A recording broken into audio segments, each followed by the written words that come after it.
Hi everyone, today I'm going to talk when and why to trade pieces to your own advantage. And to continue the middle game series, I thought this was a great topic because most lower rated players, including me, often don't know which pieces are bad in their position and can't plan ahead when to trade a piece or not. And I think it's crucial for a positional understanding of the game and for creating strategic plans in advance to be able to assess a piece and to basically give it a subjective evaluation in the position. And in time, your evaluation is going to become more and more correct more often. And basically, when you know which one of your pieces you would like to trade off, then you can often achieve that. And if you don't know which piece you would like to trade, or if you consider trading the wrong piece, then you are often going to make your position even worse. So this video is going to be on how to find beneficial piece trades. And I'm going to show you several examples. I will not be covering every type of piece trade or every idea behind a piece trade because there's an infinite number of them. But basically we're going to talk about several different types of piece trades when your opponent is attacking you, where you're attacking your opponent, when you have a closed position, open position, an endgame, etc. To start off with, this is the most obvious example, and I would like to talk about bad pieces. Now this is a common Roy Lopez position. Let me get here. So white just played bishop to f1. This is the game between Anand and Leko, and it was actually a blindfold game, so you can't really blame Petr Leko for not finding the best continuations here. So black has an obvious problem here. Black has a bad bishop on b7. Now for white you could argue that the b2 bishop is bad, but it really isn't, because white can open up the position at his own leisure. In this position, Petr Leko continued with b takes a4, which is sort of logical, but it's just ruined his position. Now you want to open up your pieces, and this position continued ba4 and now d5, trying to push through in the center and contest the central squares. The problem is that after d5, knight takes c5, knight takes c5, bishop takes c5, c4 was played, trying to provoke either black weakening himself completely. So black's best move is d4, and now Anand played the move c5. And now you can see that the b7 bishop became even worse. So this was Petr Leko, a very strong grandmaster, 2700. In 2009, when this game was played, he was even stronger than now. And he managed to get this position. Now, if you consider it 5 moves ago, after bishop to f1, then you probably know that you do want to improve this piece. I'm not sure it's ideal to have this position on move 25 when it was this on move 20. So the most important thing is that you find which of your pieces are bad. I use one probably childish technique, but I find it helps. And when I have time, or when my opponent is thinking, when my opponent's clock time is running, I will simply look at every single one of my pieces and try to find an ideal square for them and sort of talk to them, even though that sounds weird, but I almost feel as if I were asking them where they would like to go. And if you don't ask yourself where your pieces should be, then you're probably not going to think of an answer. I think it requires analytical thinking to find the ideal square for each piece, and more often than not, of course, you're not going to be able to maneuver your pieces to those squares, but sometimes you're going to find improvements, and improvements are what matters. For example, this bishop, where would you like to have that bishop? I think any square is better than this square, except for perhaps the a8 square. So let's say you want to have your bishop here on e6. That would be a much better square, because it's really hard for white to do anything about that. If he pushes through with d5, then simply c takes d5 and bishop takes d5 afterwards. You can bring in more attackers with knight to b6, etc. So this would be one good square. So let's think of ways to improve the bishop. Now, I'm not saying that it's possible in this exact position. I'm saying that you should consider that. And this is probably what you're going to get most of the time in your own games. And this is exactly why I chose this example, because it's not a puzzle, it's not a chess problem in which there's a solution, because during a real game most often there won't be an easy straight line solution which you could follow and just say, okay, I know that I can improve my piece here and I'm going to do it this way, because in chess games you're not solving chess problems which have a solution. So here the situation is very tricky. You have a bad piece, and what can you do about that? As we said, Peter Leko continues with b takes a4, which led to this position, which is just horrible. This is winning for white. I've considered two other options.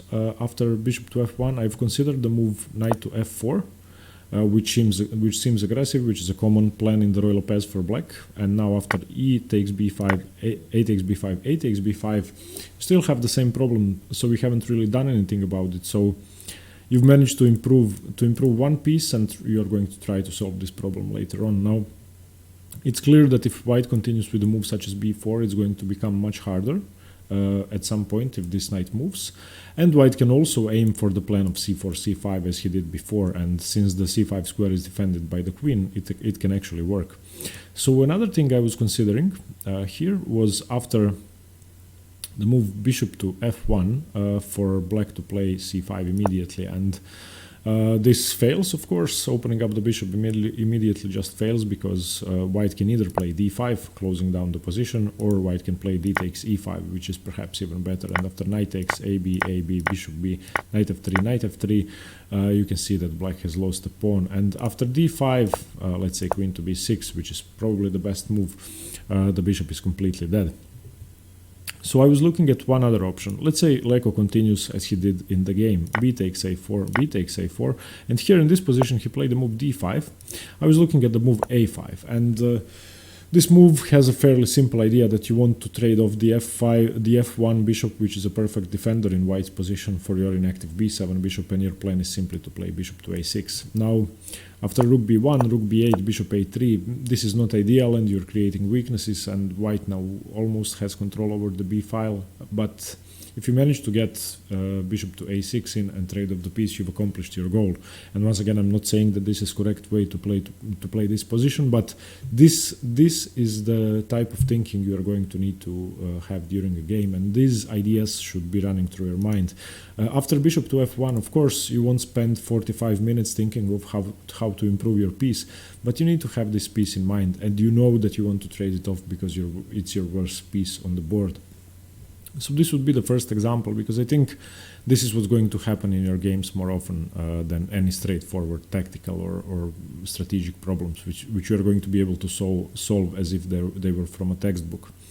Now, the second example is a great way of showing how, when your opponent is too active, you should be trading off his pieces. Now, it's clear in this position that white is on the offensive, and that white is threatening to take the rook in some positions with queen to f7 check. And black has to react properly. It's really hard to play this position because white has too much activity. So if I had the black pieces here, my first idea would be, how do I trade off the queens? How do I trade off the bishop? How do I trade off anything? Because any piece trades are going to benefit black. Firstly, because he is not going to get checkmated. Secondly, because black is a pawn up, and 2 pawns up, in fact. And white gave away his pawns for activity, obviously. So if white doesn't checkmate, then white is going to lose. So remember that in any middle game position in which you are material up, you want to trade pieces. And another thing is that when your opponent is attacking you, you want to trade pieces as well, so that you don't get checkmated. Now, the solution here is quite tactical, and there's only one move, but I would like to ask you to consider the ideas I just told you during your game. So try to find ways to exchange the pieces off when you're under too much pressure, and try to find ways to exchange the pieces off when you're up in material, when you have a significant material advantage. In this position, black played bishop to h6, which might seem strange. Of course, it's not losing a piece, because if queen takes bishop, then queen takes bishop. But the critical move is queen to f7, of course, because it seemingly wins a piece. But let's look at this.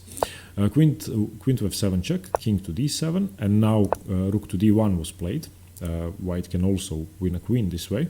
But now queen takes d1, bishop takes d1, and rook to f8 was played, and it's not that clear who is winning this position. If I turn on the engine, this position is now -2, and black is perfectly fine, much better. Now what happens here? The problem is that white has a back rank issue, and that after this, if the queen moves, white is going to get checkmated. So let's look at this position once again. After bishop to f4, after queen to f4, without the engine, I would always say that white is better, and I would have to assess the position for a very long time. And if there weren't for this move bishop to h6, then white would be winning. I'm not going to go into the tactical problems regarding this position. You can study that if you'd like. It's a wonderful game. It's Ni Hua versus, I forgot who it was. Vityugov. Okay, Vityugov. Vityugov versus Ni Hua from 2009. And just remember that when you are under pressure, even though you might seem it's much better for white, and I do think it's much better for white before I see the move bishop h6, try to find a way to exchange the attackers to your advantage. And this is going to be the second most common trade you're going to be looking for in your own games. So it's important to practice that and to think of that during a game. So the first principle: when you have a bad piece, think of ways to trade it and try to find ways to trade it for its counterpart, or just to trade it off for anything. The second example: when you're under pressure, exchange the pieces off, exchange your opponent's attacking pieces off the board. Now let's look at some positions which arise straight out of the opening, and these are examples which you should know if you play the openings already. I just want to show them so that you can understand the problem of a bad piece which arises as a consequence of a specific opening. Now, in the Caro-Kann advanced variation, once black plays bishop f5, this bishop is not bad. I'm not saying it's bad, but if it were on c8, it would be bad. It would be a French defense bishop. But the problem still persists. Once black plays bishop f5, taking his bishop out of the pawn chain, he would like nothing better than to trade it off for white's bishop. So white sometimes plays bishop to d3, which is a mistake, and then black takes, and you basically allowed black to get rid of his worst piece in the position. If you consider the pawn structure, all of white's pieces are on light squares, and that's why your light squared bishop is your worst piece. So this would be a real game opening example of which piece has to be traded off. If you play the Caro-Kann, then you of course know that.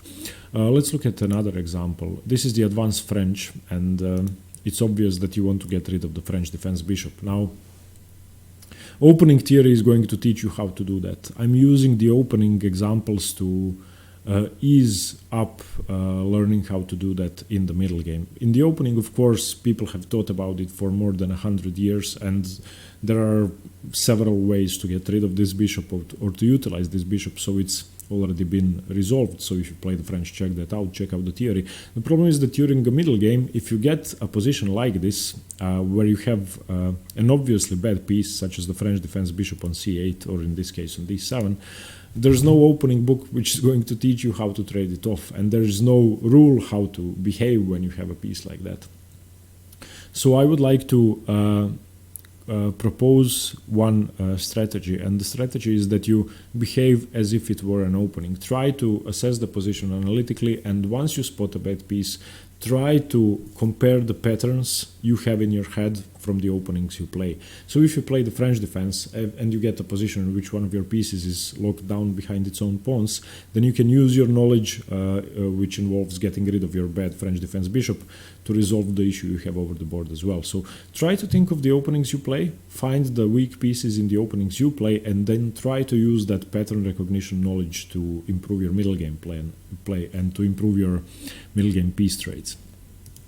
The third example is the check Benoni, or the close Benoni, and here the problem is a little less obvious. If you've ever played this opening, then you know that first you'll need to look for pawn breaks on b5 and f5, and secondly, one of your pieces which is incredibly bad is your bishop on e7. Now, once again, it's due to the pawn structure, which completely kills it off.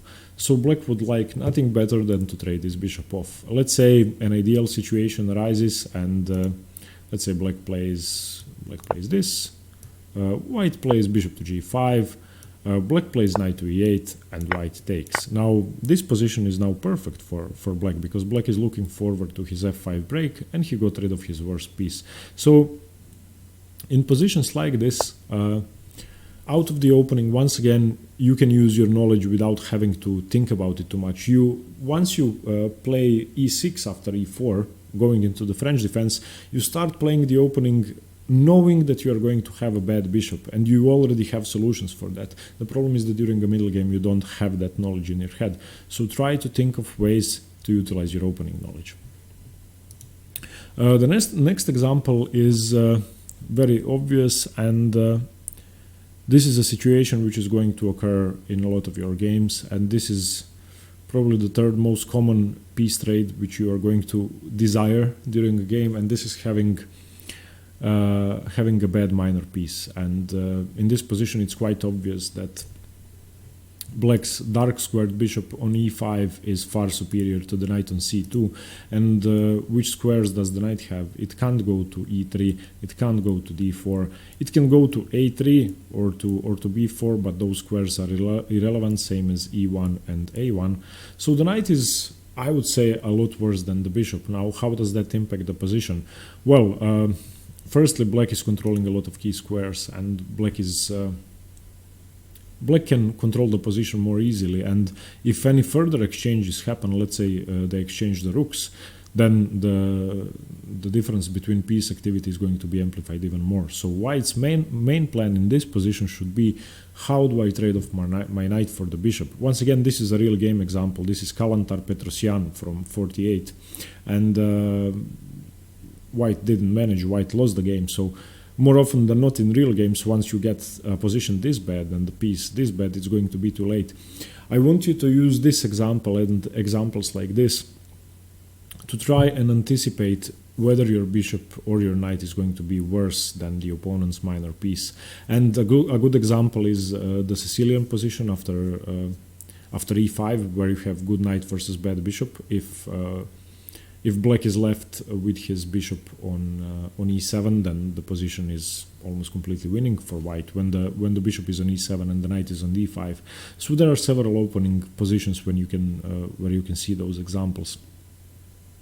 So try to anticipate this. Once you get to this point, it's almost always too late. Sometimes it's not, so it's necessary to think of ways to trade off these pieces, but it would be much better that you don't allow this in the first place. So remember that once you see that you are going to have a worse minor piece, try to think of ways of trading it immediately before you enter a bad position. Another example is piece superiority in the endgame. And once again, this is a middle game lecture, but a huge part of the middle game is anticipating the end game. And if white had played this position properly, he wouldn't have allowed this to happen. In end games, whoever has the bishop over a knight, when there are pawns on both sides of the board, is far better. If you control how many pieces, how many squares these pieces are controlling, the knight is almost dead. And the second thing is that the bishop can catch passed pawns on both sides of the board. Now white was very quick to lose this position. Of course, it's almost impossible to play with your knight against this bishop. So this is another thing. Once you see a pawn structure during a middle game in which there are pawns on both sides of the board and your opponent has a bishop, you have a knight, you know that any trades and any endgame which you enter is going to be better for him, except in some very specific situations. But generally, if there are pawns on one side of the board, the knight is better because it can control a lot of squares close to the pawns. And when there are pawns on both sides of the board, the bishop is much better and almost winning. So during a middle game, think of trades which are going to benefit your endgame. Of course, in this position, if you rewind, I don't know, here to move 25 or 10 moves, it's not that obvious that black is winning, of course, because this bishop isn't as highlighted as in the endgame position. But you can see that if you trade off the queens, trade off the rooks, the bishop is going to win. So here already, after queen takes e5, I would either think, okay, I can't trade the major pieces because my knight is going to be dead, or how do I trade the bishop for my knight before I trade off the major pieces. So this is essential. This knowledge is going to help you enter better endgames, favorable endgames. And the last example I chose is one of the most famous games in chess history. This is game 6 between Fischer and Spassky, the famous hanging pawns game, where apparently Spassky stood up after the game and applauded Bobby Fischer because of his control of the hanging pawns. Now, one of the first things Bobby Fischer did in this game to highlight his strengths in the position was a favorable piece trade. Now, there's the black piece which seems inactive and which seems bad, and that's the bishop on e6.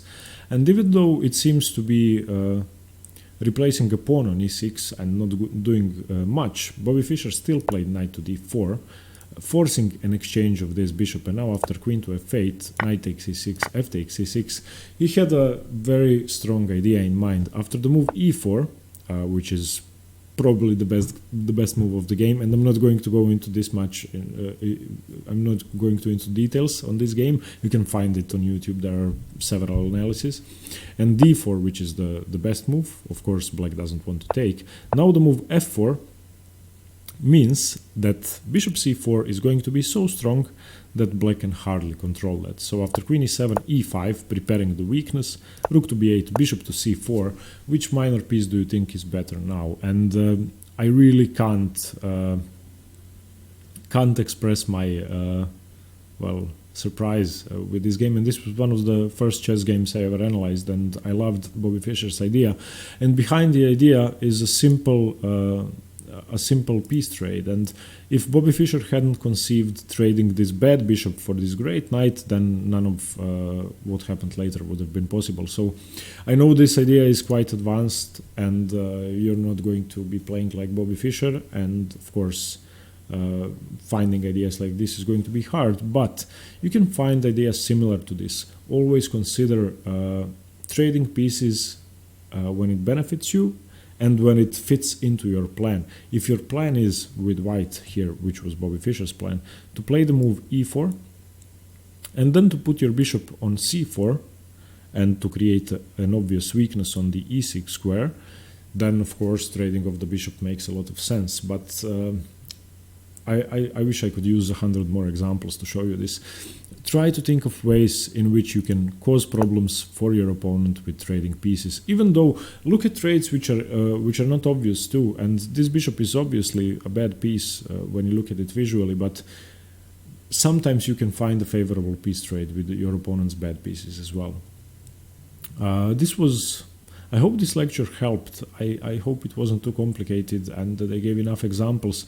It's really hard to mention every single piece trade example in chess, but in general you should consider these which I analyzed. So find a bad piece and trade it off, or think of ways to trade it off. If your opponent is attacking you, find a way to exchange one of your pieces for his attacking pieces. The second thing, when your material up, find a way to trade everything. Opening play should teach you how to behave in the middle game, and you should look for opening patterns with weak pieces, strong pieces, and piece exchanges, which you could then apply to your middle game play. Great examples are the advanced Caro-Kann, the advanced French, or the closed Benoni. Another thing is a good minor piece versus a bad minor piece. Trading it off is great, but if you can anticipate a position like this, then it's much better. And try to anticipate having a bad piece or a good piece. And if you think you're going to have a good piece, then never let go of it. If you think you're going to have a bad piece, then trade it off immediately. Don't wait to enter a position like this. The same thing applies for endgame anticipation. Here we saw that, the black light squared bishop is obviously 100 times better than the knight on e1. So once you enter this position, you are already lost. Try to think of the endgames you are going to enter. If there are pawns on both sides of the board, then never trade off your bishop. You're going to have a better minor piece. If there are pawns on one side on the board, never trade your knight. And yeah, the last example is advanced plans in the middle game, and think of trades which are going to allow you to push through your strategic ideas and your strategic plans. Okay, everybody, I hope this helps. Please do let me know what you think. Sorry for everybody who's been challenging me. I have to decline while recording. And yeah, thank you once again. Stay tuned for more chess. See you. Bye-bye.